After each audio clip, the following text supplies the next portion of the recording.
This is your host, Danny, and this is Word Power from English Plus Podcast. In today's episode, we're going to talk about Mathew Henson, the famous Arctic explorer. Well, actually not the famous, the greatest, because he was the first man to reach the North Pole. And as you know, this is Word Power, so we're going to learn 10 words in the context of this story. And the words are option, utilize, navigation, locale, lofty, prejudice, intrigue, arduous, indispensable, and adulation. So what are we waiting for? Let's start with our word power for today. But actually, there's something I would like to tell you about before we start, because I'm so proud to announce that English Plus magazine is out. You can get English Plus magazine now. This is a weekly magazine that includes a lot of interesting things that will help your learning never stop. English Plus magazine is a weekly magazine. You can get all the issues by becoming a patron of English Plus on Patreon. The link is in the description. And by doing that, you will not only get English Plus magazine, don't forget that we have premium episodes and you will have access to all our premium episodes as well. If you just want to have access to the premium episodes and you prefer Apple Podcasts, there's also a link in the description that will take you to Apple Podcasts. You can subscribe there and you will have access to all our premium episodes. And now, without further ado, let's start with our word power for today about Mathew Henson.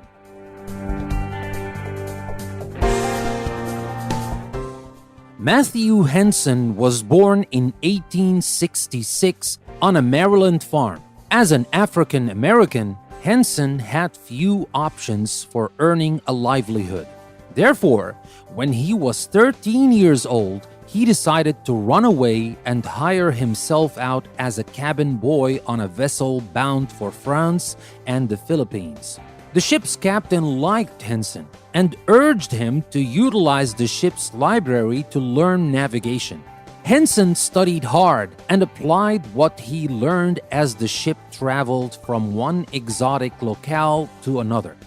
After the captain died, Henson tried to make a life for himself on land, but racial prejudice discouraged African Americans from seeking lofty positions.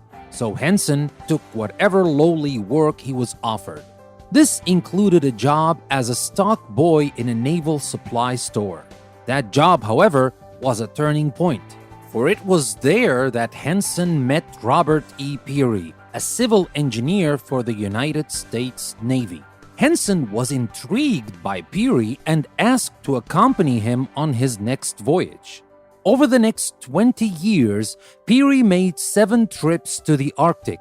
Henson became an invaluable member of Peary's crew, acting mainly as Peary's personal attendant. Henson also learned the Inuit language and helped establish a solid working relationship between the native people of the Arctic region and Peary's crew. It was on the 1908-1909 voyage that Peary decided to locate the North Pole.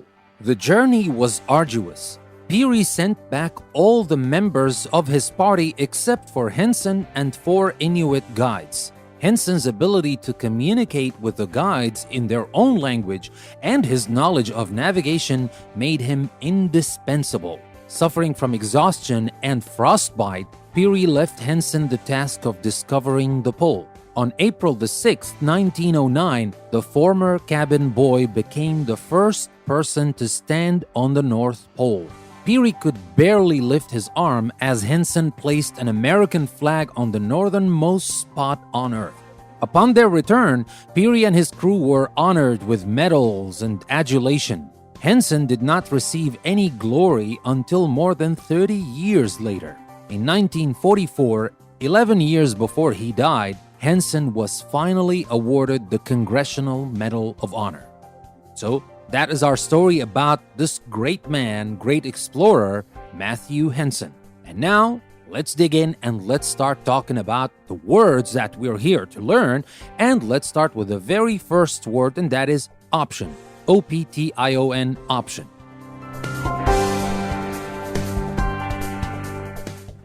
Now first, let's take a look at how we use that in context. We said, as an African American, we're talking about Henson here, of course, Henson had few options for earning a livelihood. You know how it was like. It was difficult for African Americans back in the day. I'm not saying it's a lot easier now, but back in the day it was a lot more difficult. So Henson didn't have a lot of options. He had few options for earning a livelihood. Now, an option is something that you can choose to do in preference to one or more alternatives. You have alternatives, these are your options. You can choose this, you can choose that. So, some people have a lot of options to choose from. Some people have very few options to choose from, just like Henson. And in some cases, some people have no options at all. They are forced to do what they are forced to do, and that's very bad. But here, I know that you might be familiar with the word options because you find it everywhere online, on the internet, on your mobile phone, obviously. But how do we use this word option in everyday language? This is how we use it. We talk about our options in life. The more options you have, the better, but sometimes maybe that's not the best thing because the more options you have, the more difficult for you to decide, maybe, for some people. But in general, to have some options in life is usually good because you have something to choose from. Anyway, that was our first word, option. Now let's talk about the second word, utilize. U-T-I-L-I-Z-E, utilize.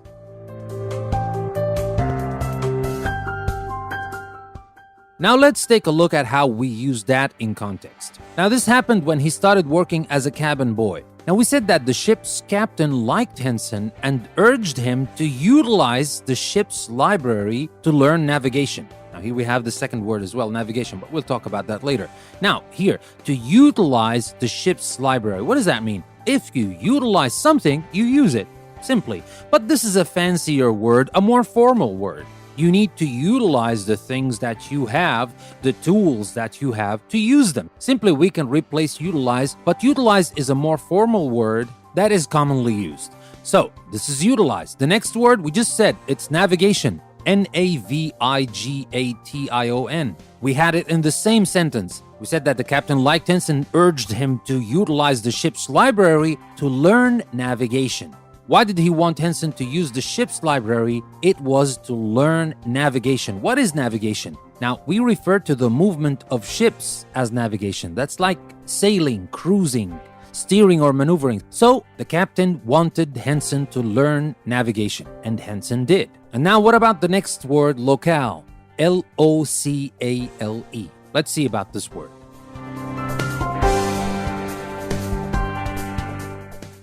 Now, in our story, we said Henson studied hard and applied what he learned as the ship traveled from one exotic locale to another. It is not local. If you don't have the E at the end, it would be local, which is a different word. But locale, L-O-C-A-L-E, is different. A locale is a small area, for example, the place where something happens or where the action of a book or film is set.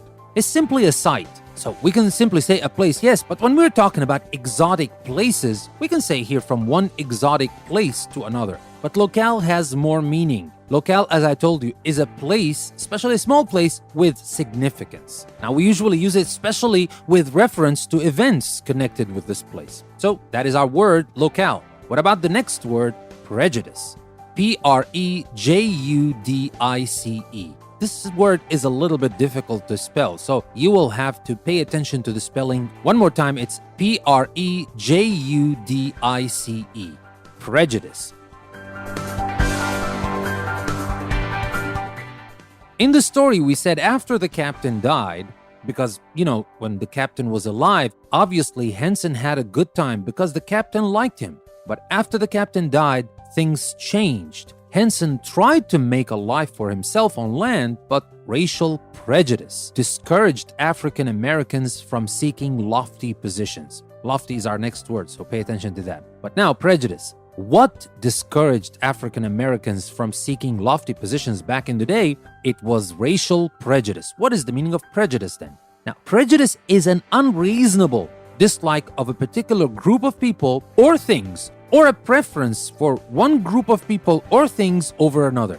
Remember, it's unreasonable. There is no problem in liking a group of people more than another or liking a person more than another. That's fine. we like people more than other people. We may dislike a group of people or somebody, but when it is unreasonable, like you dislike a group of people just because of the color of their skin or where they come from, or just because they're women or old people, that is unreasonable. There is no reason behind it. That is what we call prejudice. So it is not just about disliking, maybe also liking. Liking a group of people or disliking a group of people in an unreasonable way. There is no reason behind it. That's what we call prejudice. And in the same sentence, we said lofty. Racial prejudice discouraged African Americans from seeking lofty positions. L-O-F-T-Y.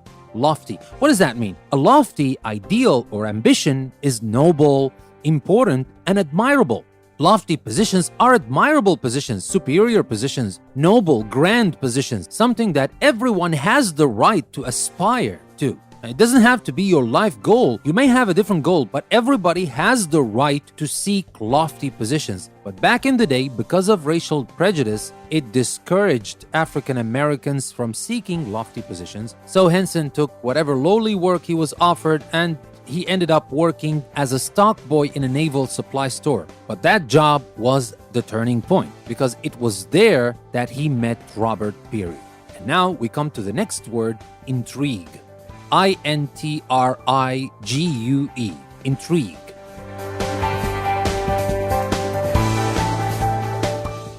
Now, in our story, we said Henson was intrigued by Peary and asked to accompany him on his next voyage. When you are intrigued by someone, you're interested in this person. But of course, it can be things as well. If something, especially something strange, intrigues you, it interests you and you want to know more about it. If a person intrigues you, you want to spend more time with this person because you like this person. Maybe you like to learn from this person. Maybe you like the company of this person. You are intrigued by this person. Now imagine you're sitting next to Stephen Hawking or Albert Einstein. You will be intrigued by these people. You will want to spend more time with them, to learn from them. But remember, intrigue can be used for people or for things as well. You can be intrigued by people or by things. In this case, Henson was intrigued by Peary, who is a person, of course. And now that brings me to the next word, arduous. A-R-D-U-O-U-S. Arduous. Now you can notice that I'm not saying arduous. We don't pronounce the D as a D, we pronounce it as a J. So it's arduous. You don't have to stress the J a lot. You can simply say arduous. A-R-D-U-O-U-S. What is the meaning of arduous?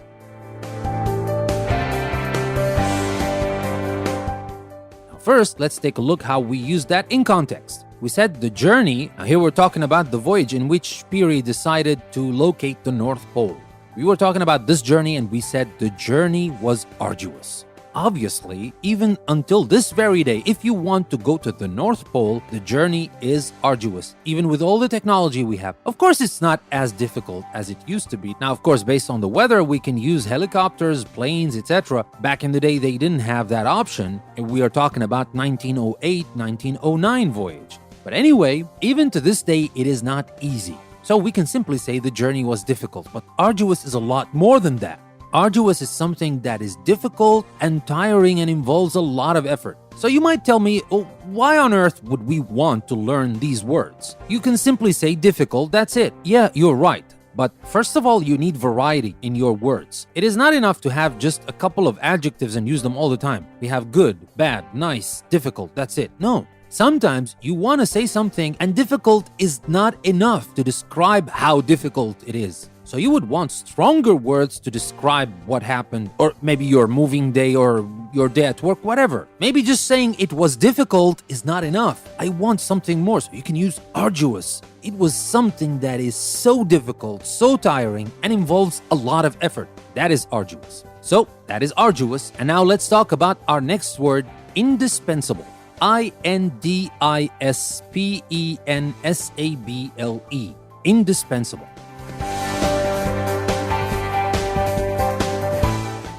Now let's take a look at how we use that in context. Henson's ability to communicate with the guides in their own language and his knowledge of navigation made him indispensable. Now before that, we said that Peary sent back all the members of his party except for Henson and 4 Inuit guides. But the Inuits are important because they know the land. It's their land after all. They live there. But Peary left one man, and that was Henson. Why? Because of Henson's ability to communicate with the guides in their own language and his knowledge of navigation. Remember when he learned navigation, when he worked as a cabin boy with that captain? Never underestimate anything you learn, because you never know when you're going to use that, when this is going to be very much needed, and it's going to make you indispensable. That's why here in English Plus, I believe in the motto, never stop learning. But let's put that aside and go back to our word, indispensable. So all these things I told you about made Henson indispensable. If you say that someone or something, can be used for things as well, is indispensable, you mean that they are absolutely essential and other people or things cannot function without them. They're essential, necessary, key. Now, last week in the business episode, I talked about how to manage talent, and there was a part when I talked about companies like Microsoft, and I said that they have the ABC approach. They classify their employees in an A, B, or C. The A is about 10%, 10 to 20% of the employees. These employees are key, are essential, are indispensable, mission critical. They cannot live without them. They are very important for the company to function. And here, Henson was indispensable. Peary didn't have a problem, not getting rid actually, but excusing the other members of his crew, but not Henson. Henson was indispensable. Now for our very last word, adulation. And that is A-D-U-L-A-T-I-O-N. That is the same like arduous. We don't pronounce the D as a D, we pronounce it as a J. Adulation.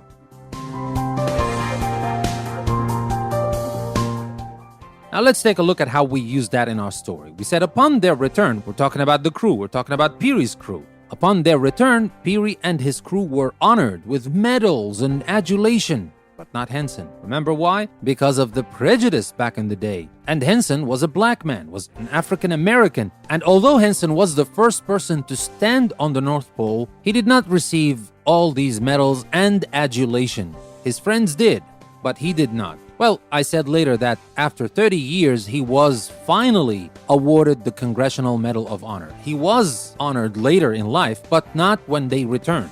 But remember, they returned in 1909. Anyway, our word is adulation. Adulation is admiration and praise of someone or something. That is like sometimes even extravagant flattery. It's not like you're congratulating somebody on doing something small. No, it's a big achievement. So you receive adulation when you do something great. It's not like just saying good job. No, good job, that is for something you might do every day. It's a good job, still a good job, but you don't receive adulation for that. But if you discover something new, if you save somebody's life, if you do something that helps other people in a great way, you might receive adulation. Maybe medals as well, who knows? But that is our word, adulation, and that is the last word I wanted to share with you in this episode. I hope you liked our story about Mathew Henson and his expedition to the North Pole, and I also hope that you liked these 10 words that I shared with you. And remember, if you want to make these words permanent in your active vocabulary bank, go to my website, EnglishPlusPodcast.com. You will find a link in the description of this episode that will take you to a custom post I created for this episode. It is not just that you're going to find the text I just read to you, you're going to find the keywords that we talked about, and you're going to find interactive activities that you can use to practice these words we just learned about. The interactive activities are really fun and easy to use. You can use them to review the words again and again after some time so that you never forget them. And there's also a downloadable PDF worksheet for the words of this episode, and I included in them the words from the previous word power episode. So it is a perfect way for you to review the words you're learning now and the words we learned last week. And guess what? Next week is going to be the same. We're going to learn 10 new words and we're going to review the 10 words we've just learned. So use these PDF downloadable worksheets, use the interactive activities to make these words that we're talking about permanent in your active vocabulary bank. And don't forget that you can subscribe to our premium episodes on Apple Podcasts, or if you want more than that, you can also become a patron of English Plus on Patreon. You will have the premium episodes, and also you will have every single issue of English Plus podcast. Issue 1 is out, and every week we're going to have a new issue. Now, with that being said, this is your host, Danny. I would like to thank you very much for listening to another episode from English Plus Podcast. I will see you next time.